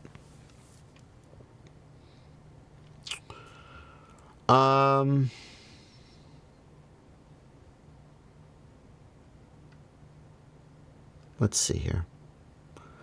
Skyroll says, I'm upgrading from the Pocket to the TX16. Can I just use the SD card from the Pocket to transfer the settings? No, you cannot. The problem is that the Pocket has different switches.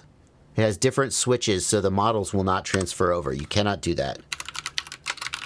Now, what you might be able to do, hold on.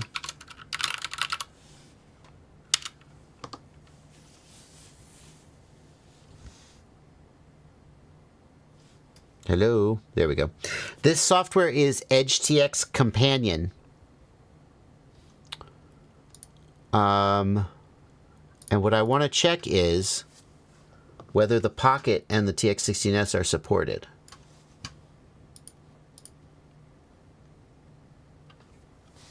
How the frick is the Pocket not supported? Lame. Is anybody still developing this? Okay, so if your radio is supported in EdgeTX Companion, you can read the models from one radio and then copy them to a different radio, and it will say, hey, this radio has different switches than the one that you are coming from.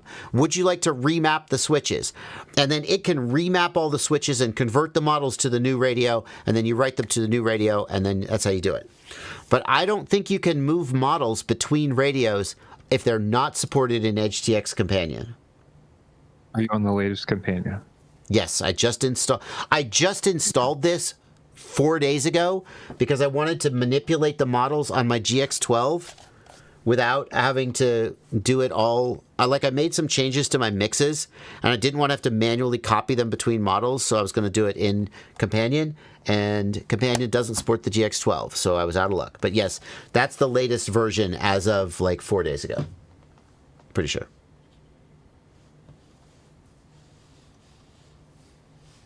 So. Are the Eachine EV200D worth $140? The standard price of the Eachine, no, EV200D? No.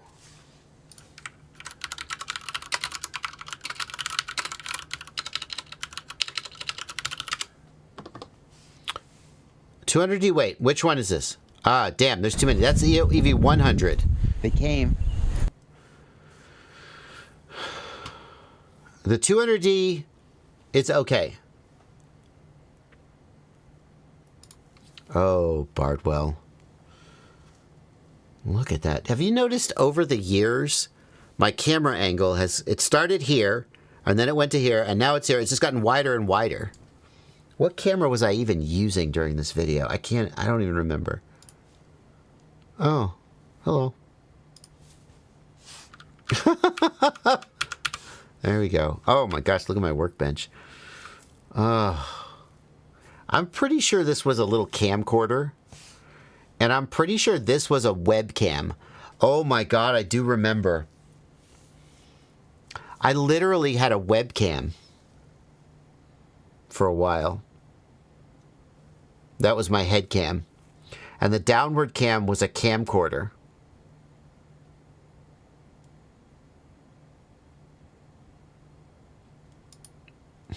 Anyway. The EV200D, I think for $140 it's probably okay, but it's been a long time. That is an old set of goggles, so it was hard to say.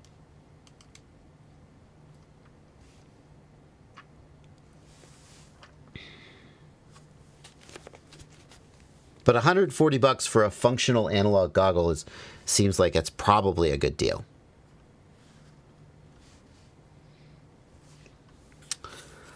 Thank you, Skesix, for a $2 super chat. Yep, and I just saw Blunty yell at people to stop talking politics in the chat, which I also support. But I will say that these tariffs come from the people who import the products. In other words, Get FPV, Race Day Quads, Pyrodrone, We Bleed FPV. The store pays the tariff to the U.S. government. So China doesn't pay the tariff. That is a lie. The store pays the tariff, and that money goes to the U.S. government. It doesn't go to you. So it doesn't go to the store. And because there's so much misinformation about that, I will use my privilege as the guy whose live stream it is to point that out, even though that's the kind of thing that you would get yelled at in the chat if you started talking about it too much, and people would say, don't talk about politics in the chat. Okay? And sorry, Blunty, it makes more work for you, but that's just my privilege to make more work for you.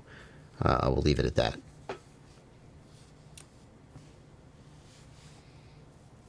We're going to be so rich. Who's this we? Who's this we? I'm not. We're not going to be rich. The government is going to make money. That's not we. Unless the government makes social services that benefit us all, which I think is not the current trend. Okay, anyway. I live in a cold climate and my hands get very cold when flying. Are you aware of any good gloves that would allow me to comfortably fly? No. Don't fly with gloves on, because if you have gloves on, you really can't manipulate the controls very effectively. But what you can do...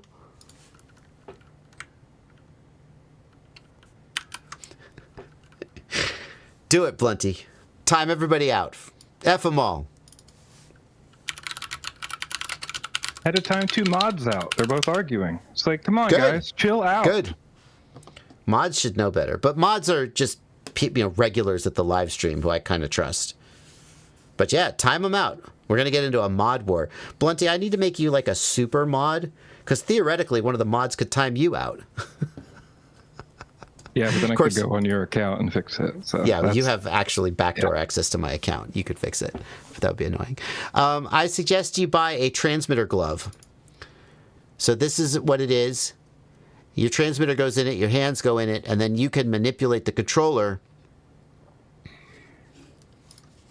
All right, there's various kinds, but search for a transmitter glove. That's what you want. I've seen people use gloves with like the fingers cut out. That's okay, but still not great. But it's usable. But full gloves, I don't think so. It just doesn't have the precision you need to manipulate the controls, in my opinion.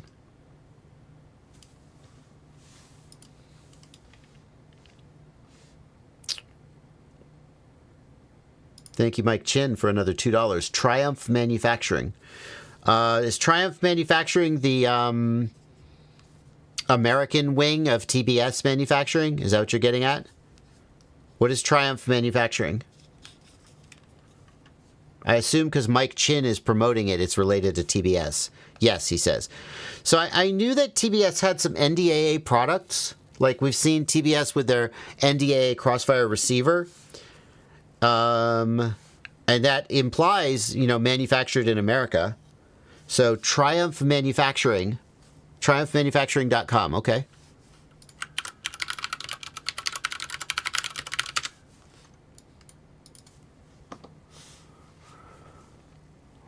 The professional FPV drone parts made in the USA, manufactured in the heart of Virginia, USA. Triumph Manufacturing Corporation. Huh. NDAA drone parts. TBS Tango, TBS Lucid Flight Controller, Lucid ESC. So this is all the NDAA TBS products. Video? No. That's not NDAA. How do you have an NDAA video transmitter? Is that possible? I thought analog video transmitters had a chip that came from China. Anyway. Well, it's still made in the US. That's something. Maybe I'm wrong about that. Yeah. Okay. That's cool. About us. Making cutting RF products. Cutting edge RF products. Whoops. High volume, off-the-shelf OEM components. Okay, so what it looks like, Triumph Manufacturing, who I've never heard of before now, we've been serving the FPV industry for over 10 years. Apparently they've existed for 10 years, but probably not under that name, or maybe they just, they're behind the scenes. I don't know. Learn more.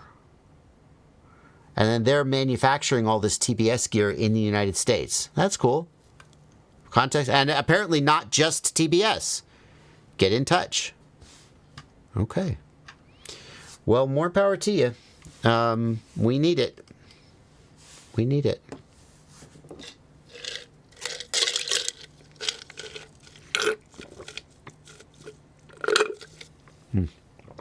What does NDAA stand for? National Defense Authorization Act. Excuse me. The National Defense Authorization Act has something to do with funding the military, but basically they cram a whole bunch of other stuff into the NDAA because it has to pass. It will always pass. We will never not fund our military. So one of the things that got crammed into NDAA one of these years, I don't remember what year it was, is requirements about hardware that comes from hostile countries like China, Russia, etc. And essentially when someone says this is NDAA hardware, what they mean is that it doesn't have certain prohibited chips. It's not manufactured in China or Russia, Belarus, I think, or mostly China is what people are concerned with. It basically means it wasn't made in China and it doesn't contain certain Chinese components. And sometimes it means United States manufacturing. So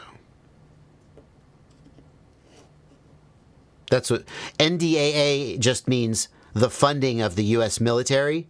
But in this context, when they say this is NDAA compliant hardware, what they mean is it wasn't made in China and it doesn't include certain Chinese components. That's the short version.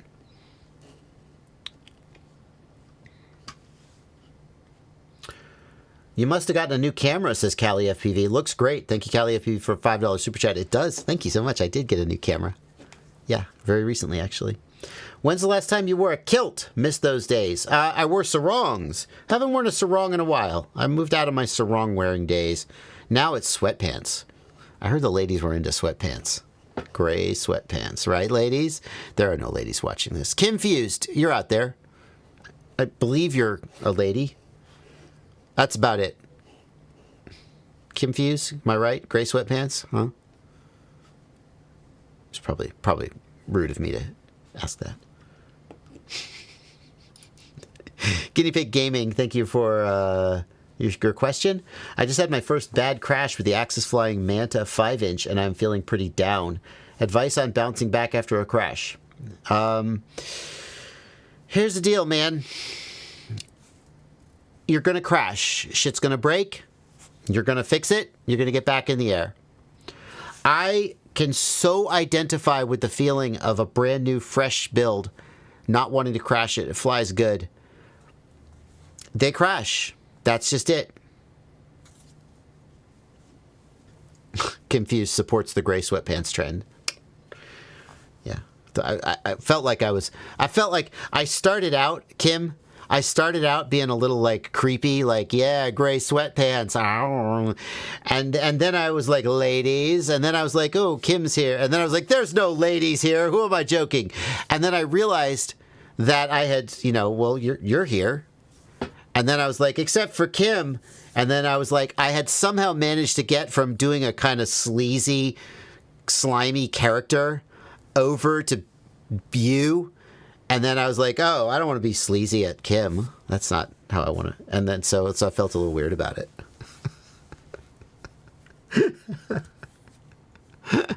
Anyway.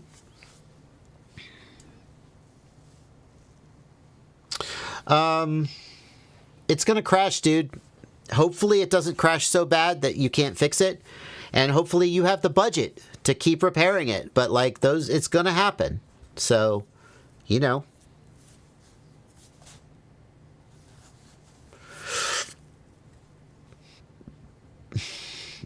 that's just what best thing to do. Have 2 drones. Excuse me. I'm sorry. Got the hiccups a little bit. Have 2 drones. Then when you crash one, you can fly the other one, but a little more carefully until you get the second one back up again. 5-inch or 3-inch is the first drone. Synologue versus the Vapor D5. Like, I would take the Vapor D5 all day because it's going to be way more fun to fly than the Synologue. Get comfortable in the sim, get the Vapor, have a great time. That's my opinion. The Synologue is going to be way more durable, but way less fun to fly. So, there you go. Blunty, I can't understand why you haven't timed Zose out yet for spamming his question. His question is queued, and yet he keeps spamming it, and he hasn't been timed out. Have you read your chat? If I timed out everybody who spammed a question, we would have like 30% of the people in chat. I'm trying to regulate a little bit. All right. I just noticed his question, and I noticed he was spamming it constantly, and then it kind of got on my nerves, and then I just took it out on you. So I wondered if there was something more to the situation that you knew that was causing you to be forgiving. Yeah, it's just half the messages in the chat become me telling people not to spam, and then they spam anyway, and then I block them. And that, at some point. Oh, I don't want him blocked. Just a little timeout. There's a little timeout. Yeah, but then they come back and they spam again. Let's answer. Then you block them. Yeah, fuck those people. Then I have no viewers. Okay. Let's answer the question that is on his mind. Where was it? I saw it. Is it queued? Well, the way the new queue works is that when we time people out, the messages get deleted because, you got to find the oldest version of it. Or it's totally, That's fine. The question is if I'm going to review the HDZero box goggle. Yes, I don't have them now. HDZero, it doesn't have them either. They're out of stock.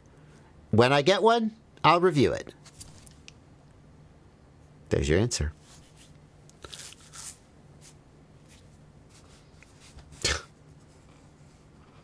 Cool. Glad we could do that. Wait, Mike, did you ban him? Did you ban him? What? Wait. No, he's not banned. You just deleted the message, right? Yeah. Okay.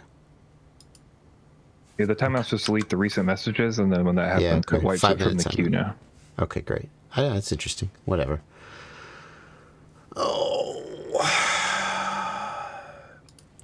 So, can you technically fly without a capacitor? If you don't have to, what are the pros and cons of that? If the quad is very small, you can get away with not having a capacitor. The capacitors that are already on the board will be sufficient. I would say from 3 inches on up, you need a capacitor. And somewhere around 10 inches and up, you need one capacitor per ESC, assuming you have individual ESCs. The not having it, you'll get hot motors, you'll get gyro noise, sometimes you'll get flyaways, sometimes nothing. Worse video range. Those are some of the things that happen when you don't have a capacitor.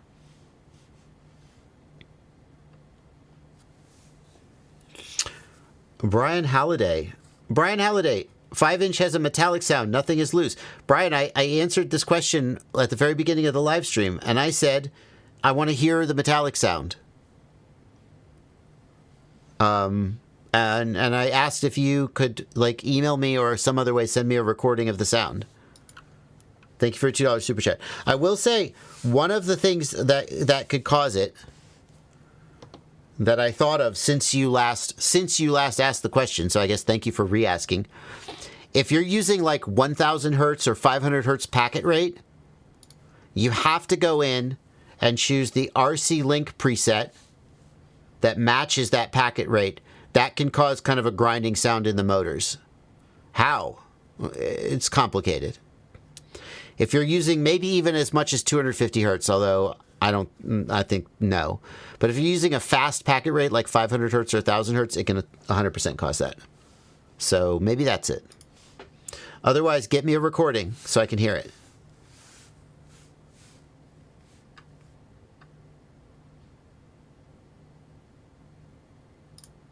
What's the best battery for the Catalyst Machine Works 9-inch? Thank you for a $5 super chat. I don't know, man. How did you get the Catalyst Machine Works 9-inch America? They don't make those anymore, do they? Here's where I flew it. Oh, look at that. What was that? I told Neil Whiteley that I'd give him back his cat. That's adorable. I told Neil Whiteley that I'd give him back his Catalyst Machine Works America 9-inch when I was done reviewing it. I didn't say I'd give it back in one piece. Oh, Bardwell. What the hell was up with my video? This is blurry as fuck.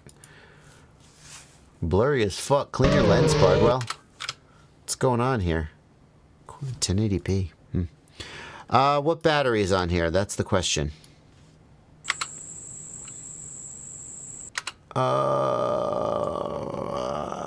It's a little hard to tell. It looks like a 3,000, 4,000 milliamp hour 6S. I would guess.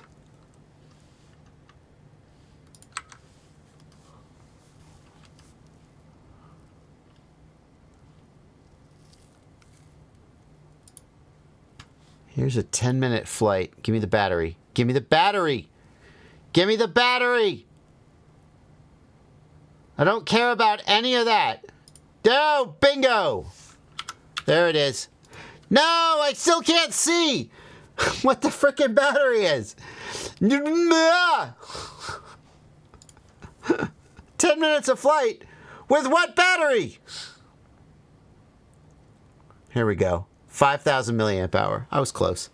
6S, 5,000 milliamp hour, around 800 grams. There you go.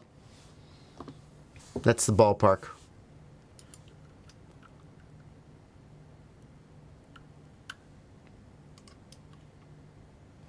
Okay.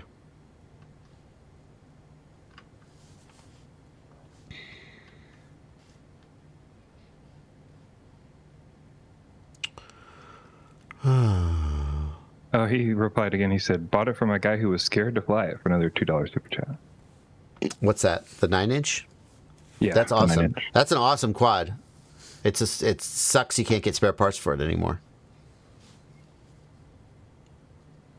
Do I get G3 or Integra with the drone? I mean, obviously you get the G3. It's the newest and best, but it's more expensive. If it's a coin toss, get the G3.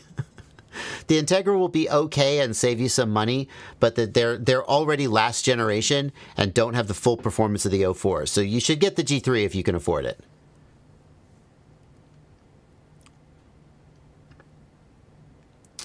Alrighty. Well, we're coming up on the end of the stream. There are quite a few questions that I haven't gotten to. There always are. I want to remind you, you're welcome to email me, jb@joshuabardwell.com, if you would like me to answer your questions via email. For any of the questions that I didn't get to, please, if I don't want to deny you the answer, I just don't, on a live stream, I can't get to them all. Feel free. You don't have to be a patron. Anyone can do it. jb@joshuabardwell.com. Go ahead and email. Here's one from Joker FPV. I'm trying out Betaflight 4.6. What's going on with the throttle curve? Yeah, they changed the throttle curve. I don't know for sure. Hang on, let's look. This is a new thing that they added. Well, what let's do is let's go to the online Betaflight configurator and let's flash. Hold on. How do I get dark mode? Always dark mode. Always dark mode. Oh, thank God. Okay, firmware flasher. Hang on. USB sound. USB sound.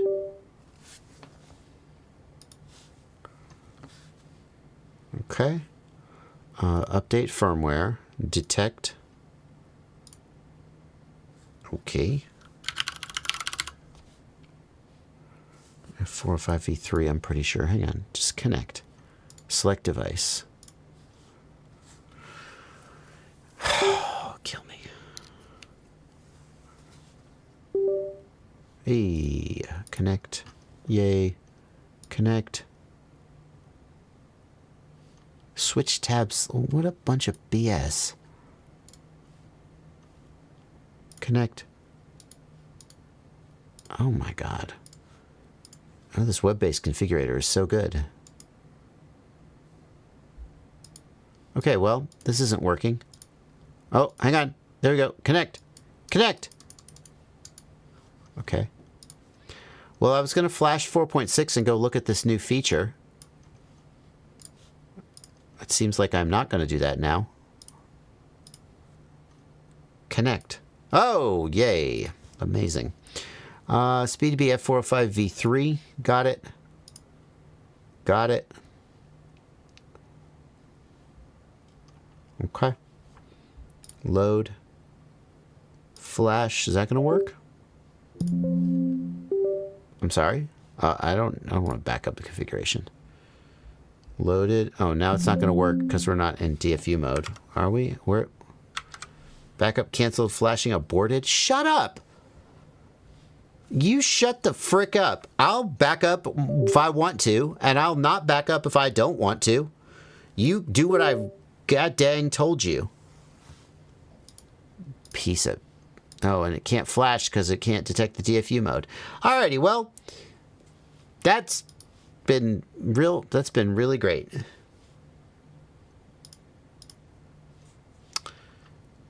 I don't know.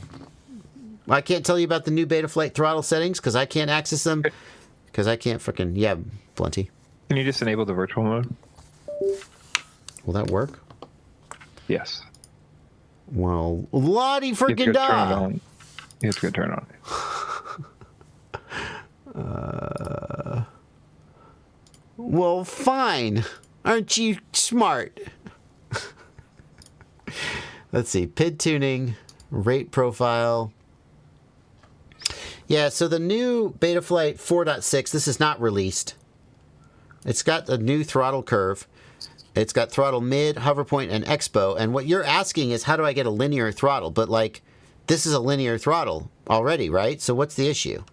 Now I've forgotten what your question was. What was his question? Just make... I don't know, but I would say the only change is hover point, right? So you just set your hover point to 0.50 to be the same as it used to be. That would be what I would say. Well, that didn't work. And throttle mid is 0.5, right? By default, I think. Something like that. Yeah, okay. And then throttle expo. Yeah, that works just like before. It seems. What happens if I change the hover point? Oh, I see. So there's a separate setting for raising and lowering the hover point without changing the expo. That's slick. That's pretty slick, actually. I like that a lot. So you can change the hover point without moving the expo point. You're still going to hover around 50% on the stick. That's pretty slick, actually. I like that a lot. And then the throttle mid moves the midpoint left and right.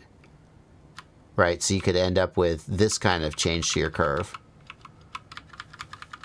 That's kind of cool. I'm still not going to do it, but if you just want no expo, you just want a linear throttle, just do that. And if you want it to be like it was, set the hover point to 0.5 and throttle mid to 0.5, and now it's like it was. So, hopefully that's helpful. Thank you, Bunty. Yeah, to be clear, you're defining the hover point that you figured out. It's not guessing. It doesn't know anything. No, it doesn't know. But you figure out that your hover point is at 30% throttle, so then you move the hover point on the curve up and down.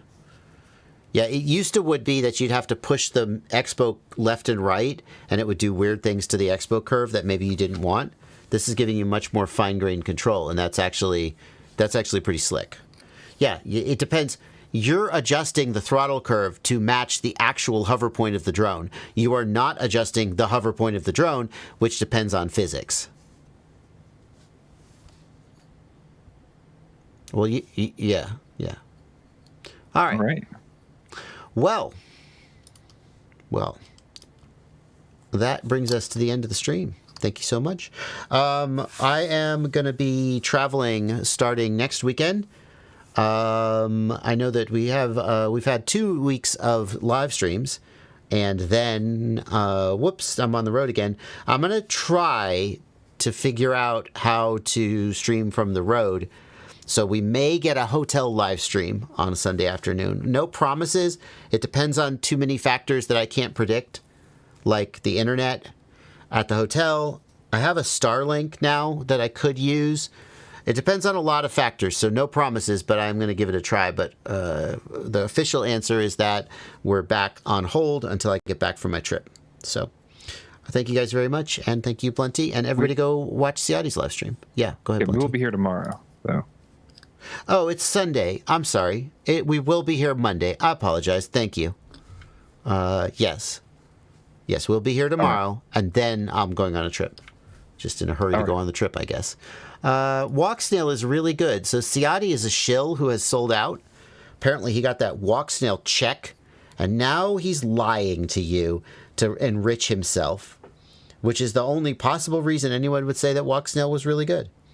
Obviously, right? No? No, I'm joking. You know, Blunty, my favorite thing, I'll just talk for 1 minute. My favorite thing about my recent walk snail kerfuffle, where I complained about that cable that walk snail doesn't include a DJI compatible cable, so they can't plug into the flight controllers, and I was like, walk snail, why don't you do this? My favorite thing about that kerfuffle, well, my favorite thing is that walk snail, like 1 day later, was like, yep, okay, good idea, we'll do that. So I got what I wanted. And what I wanted was good for everyone else and had no downsides. It's not about me getting what I want. It's about you getting a better product. But my favorite thing about that, my second favorite thing, is that half the people were saying I was a shill, and then half the people were saying, is this the kind of issue? Why do you care about this stupid cable? Why don't you complain about things that really matter? And I'm like, I'm a shill because I complain about walk snail and criticize it too much. But also I'm not complaining about things that really matter. When I am shilling for DJI, quote unquote, by saying walk snail needs to be better, aren't I doing the exact thing you want me to do, which is hold their feet to the fire and try to get them to make a better product? How can you be mad about both those things at the same time? They can't both be true. Anyway, just goes to show people on the internet will not make sense. All right, guys, I'll see you tomorrow. Have a great stream, Siati. Bye, everybody.